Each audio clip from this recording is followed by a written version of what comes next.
Friday வந்தாலே ஒரு happiness இல்லைன்னா கண்டிப்பாக சாட்டர்டே ஹாலிடே இருக்குன்றது தான். அது மாதிரி ஹாலிடேவும் விட்டுட்டாங்க. இன்றைக்கி வந்து ரொம்ப சிம்பிளான லன்ச் மெனு தான். பிரேக்ஃபாஸ்ட்டுக்கு வந்து சேமியா செஞ்சாச்சு.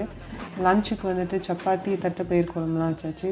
ஸ்நாக்ஸ் வந்து ரொம்ப ஒன்றும் பெருசாலாம் பண்ணல இன்றைக்கி ஆரஞ்சு இருந்தது. ஸோ ஆரஞ்சே வச்சாச்சு. இந்த ஆரஞ்சு அந்த குட்டி குட்டி வெயின்ஸ் இருக்குது பாருங்கள், அது இருந்தால் கூட ரிட்டன் எடுத்துகிட்டு வரா வீட்டுக்கு. கடலை மிட்டாய் இது வந்து ரொம்ப வியர்டான ஒரு காம்பினேஷன், ஆரஞ்சுன்னு கடலை மிட்டாய். பட் பிடிச்சிருக்கு, என்ன பண்ணுறது.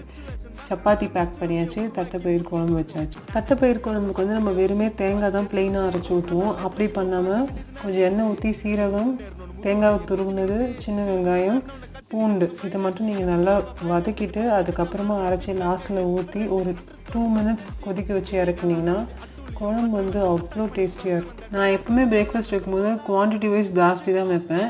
இன்றைக்கி இவ்வளோ தான் சாப்பிடுவாங்கன்னு கம்மியாக வச்சோன்னா அதுலேயும் மீதி வைப்பாங்க. சேனலை சப்ஸ்கிரைப் பண்ணி வச்சுக்கோங்க. அப்போ தான் நான் போடுற மினி vlog உங்களுக்கு டெய்லி வரும். பாய்.